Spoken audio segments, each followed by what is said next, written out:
Joe Biden picked a pretty weird time to take a year off, an election year, kind of disappeared. His running mate did too. She didn't hold a single press conference.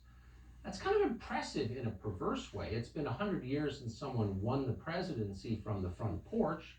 Not that Biden has won, we're hoping he doesn't. But if he does, he'll be the first since Warren G. Harding. And Harding didn't have corporations working on his behalf.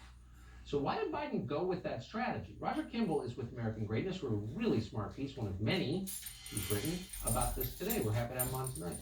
Roger Kimball, great to see you. So tell us about the basement strategy. What did it amount to, do you think?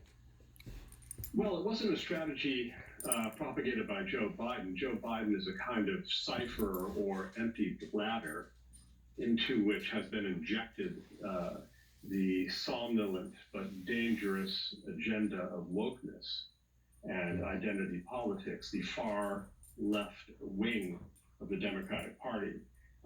He has no real ideas of his own. He merely excretes what he's demanded to excrete on cue.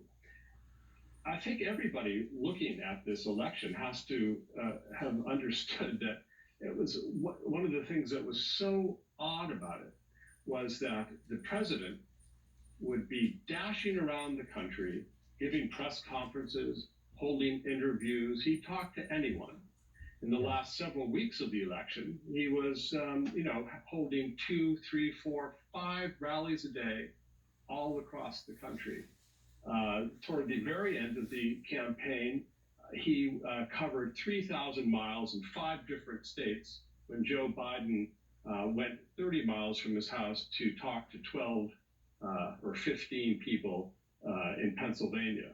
It was an incredible contrast. Why would that be? Because Joe Biden understood that the fix was in.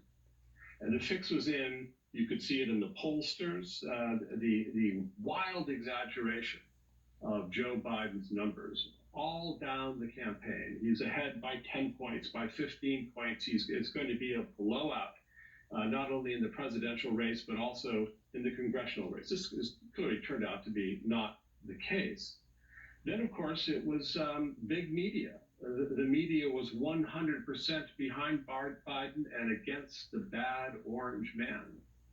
And then it was the big interest. It was the, not only big media, big money, Wall Street. It was big China, definitely behind Joe Biden.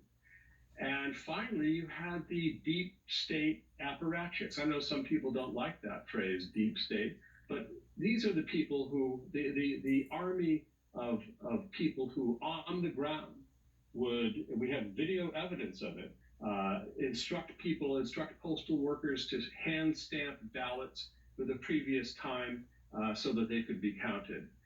How is it possible, and we have this, I believe, from the world's greatest psephologist, Nate Silver, that 23,000 ballots showed up in Philadelphia, all bearing the name of Joe Biden? That is an impossibility unless it was on purpose. So Joe Biden didn't really campaign. He merely offered himself up for acclamation by the party of woke identity politics.